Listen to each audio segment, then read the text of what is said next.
E eu tava conversando com um seguidor lá da página, lá Você Dividendos, e me surgiu uma dúvida, tá? Que o seguidor perguntou para mim qual seria melhor, MXRF ou HCTR11, tá? Então, por mais que os dois sejam classificados como fundo de papel, eles são diferentes, tá? Eles têm característica diferente. E hoje vamos estar vendo aqui algumas características que diferenciam ele e vamos tentar chegar aqui em alguma conclusão, tá? De qual seria melhor, MXRF11 ou HCTR11, tá? Então, tudo vai depender muito da sua carteira. Porém, nós vamos tentar aqui chegar a algum veredito, tá? Então, sejam muito bem-vindos ao canal Você Dividendos. Não se esqueça de se inscrever e ativar o sininho de notificação, hein? Então, vamos lá começar com isso. Bom, eu já deixei alguns dados aqui separados aqui, tá? Umas imagens aqui para a gente facilitar a nossa vida, tá? A primeira aqui é do preço do HCTR11, tá? O grande preço aqui do HCTR11 hoje ele está sendo negociado na casa dos seus R$ 100, tá? Basicamente 101.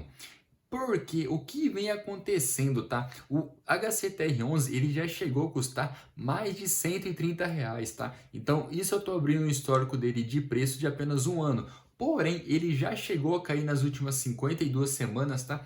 Para casa dos seus R$ 86, tá? Então, o HCTR, ele é um fundo bem volátil, tá? Então, se você investe ali em fundo imobiliário e quer um fundo ali que oscila um pouco menos, tá? Primeiro que você nem deveria estar investindo em renda variável. Porém, você não tem que ficar perto do HCTR, porque o HCTR ele é um fundo mais agressivo, como a gente vai estar vendo ao longo do vídeo, tá? Porém, hoje ele está sendo negociado ali na casa dos seus R$ 101. E no caso do MXRF é ao contrário, tá? Ele já chegou a custar ali seus 7,87, tá? Nas últimas 52 semanas. Porém, o seu acumulado no ano está subindo 1%, tá? O que é bom isso daí. Se você tivesse comprado o MXRF no começo do ano, hoje você teria um ganho ali de 1% por cota, tá? Eu sei que é pouquinha coisa, parece ali, tá? Mas já é alguma coisa, o importante é estar ganhando. No caso do HCTR não, tá? No HCTR você estaria perdendo quase que R$ 21 por cota, que seria uma perca ali de quase que 17% no ano, tá? Então é algo natural, tá? Se você investe em fundo imobiliário, você tem que esperar que as cotas oscilem, tá? Então você não deve se assustar com isso. E se você não gosta de ver o seu capital oscilando ali com os preços das cotas do fundo imobiliário, você não deve investir em fundo imobiliário, tá? Mas vamos continuando. Aqui algumas informações básicas aqui logo de cara. Quem é mais líquido, MXRF ou HCTR11? MXRF. MXRF não tem como a gente discutir, tá? Ele é o fundo mais líquido ali. O que seria essa liquidez? Seria a sua capacidade de pegar uma cota hoje, vender a mercado ali e você conseguir achar um comprador. Porque você só consegue se desfazer dessa cota se tiver um comprador na outra ponta, tá?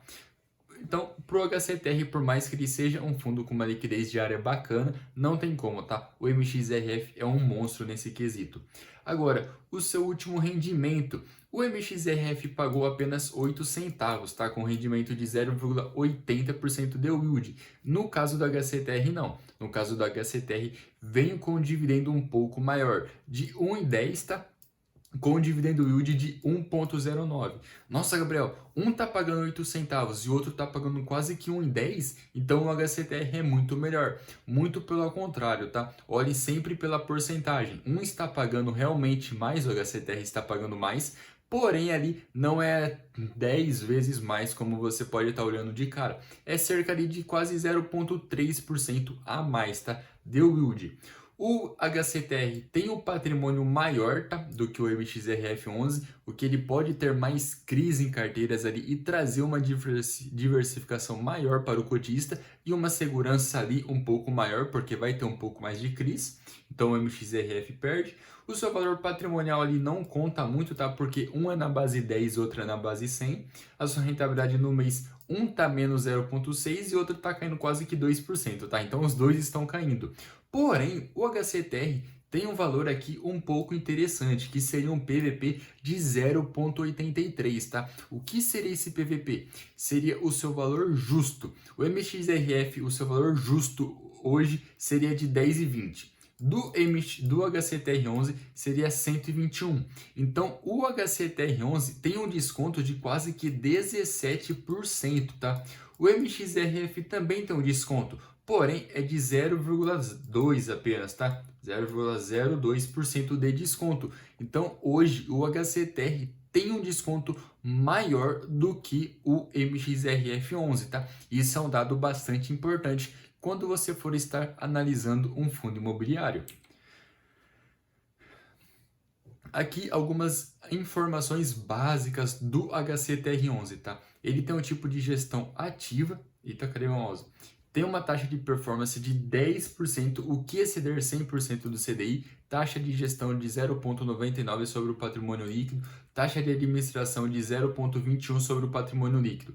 Muita gente vai estar falando assim, nossa, uma taxa de administração mas tão pouca assim, de apenas 0,21? Sim, porém quando você olha para um fundo bilionário, ele tem uma taxa ali bastante alta se você for estar analisando assim. Tanto que no caso do MXRF11, ele também tem um tipo de gestão ativa, porém não tem taxa de performance nem taxa de gestão. Ele cobra somente taxa de administração. Então, o MXRF, em questões de taxa, tem uma vantagem ali em comparação ao HCTR11.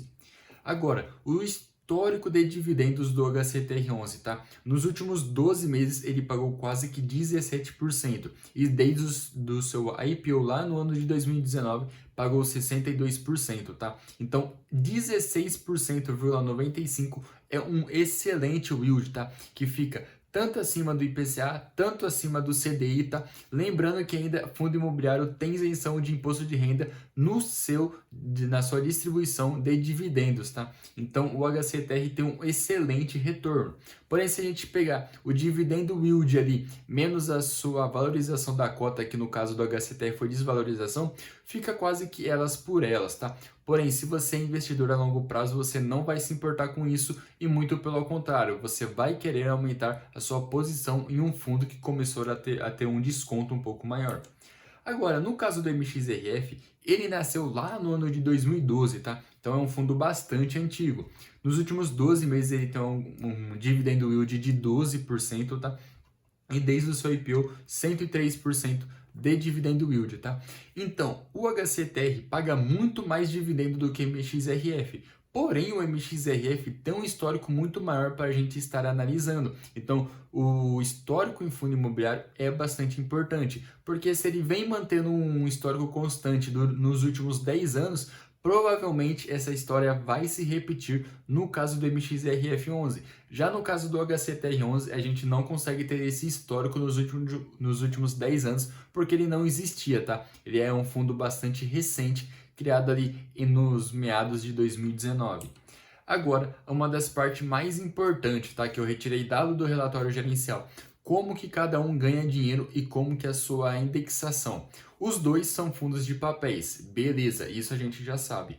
Agora, o ponto é de que, no caso do HCTR11, olha, ele tem 75% basicamente em CRIs, a sua maior parte aqui está em sênior e subordinada, tá? E aqui, olha, ele tem IPCA mais 10 e CDI mais 4, tá? Então, basicamente, a sua indexação ali é de IPCA mais 10. E no caso do MXRF11? No caso do MXRF11 é IPCA mais 7,46. Então, o MXRF11 tem uma taxa de atratividade menor do que o HCTR11.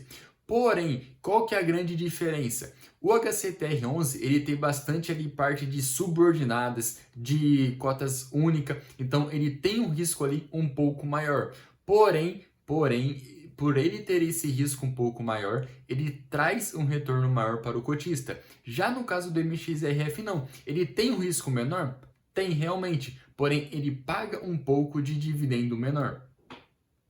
Agora, eu deixei aqui separado. E aqui nas conclusões eu vou estar falando aqui as conclusões que eu tirei do MXRF e que eu tirei do HCTR11, tá? No caso do HCTR11, tá? Ele tem um desconto maior, tá? Ele está mais descontado hoje. Ele tem um dividendo yield maior, realmente. Ele paga mais do que o MXRF, porém ele tem um risco maior e tem um retorno maior. Então o HCTR ele é mais high yield, ele tem um risco maior sim, porém ele busca sempre ter esse retorno maior. No caso do MXRF é um pouco ao contrário, por mais que eles sejam fundo de papéis, eles são diferentes. Porque o MXRF tem taxas melhores, tem um dividendo ali menor, porém um dividendo aceitável, tá? Porque ele está bem próximo ali da inflação acumulada e do CDI também, tá? Lembrando que por mais que ele fique um pouco a menos do CDI, ele não tem imposto de renda, então isso acaba dando uma certa vantagem para o MXRF. Ele tem um risco menor e tem um CDI que ele vai se aproveitar de quando tiver a alta da Selic. Então, se a Selic continuar subindo, o MXRF tende a se beneficiar com isso, tá? Então, os dois seriam basicamente ao contrário, tá? Se a gente está analisando. Porque o HCTR tem um risco maior, o MXRF tem um risco menor. HCTR paga mais dividendo, porém tem um risco maior. No caso do MXRF não, ele paga menos dividendo e tem um risco menor. Então vai depender muito do que você já tem em carteira e qual é o seu objetivo. Lembrando que esse vídeo não é uma recomendação nem de compra e nem de venda, porque precisaria fazer uma análise mais profunda ali do que você realmente está buscando. Agora, vem um comentário aqui de um inscrito aqui que ele comentou ali falando sobre você ter os dois, tá? Ele não falou específico no caso do MXRF e do HCTR, porém ele tinha comentado, se eu não me lembro, era o fundo da Kinea e do Deva, tá? Faz sentido você ter os dois? Se você está buscando um fundo imobiliário mais high yield, que seria no caso do HCTR, buscando IPCA mais 10 e IPCA mais 11 como taxa de bônus, sim, faz sentido você ter ele. Agora, se você também quer ter um fundo imobiliário atrelado ao CDI, para quando o CDI subir demais você aproveitar essa alta, faz sentido você também ter o MXRF na carteira, tá? Então, um pode acabar complementando o outro fundo que você tem, tá? Mas vai depender muito do que você já tem em carteira. Então é isso aí, espero que vocês tenham gostado desse vídeo. Não se esqueçam de se inscrever e até a próxima, hein?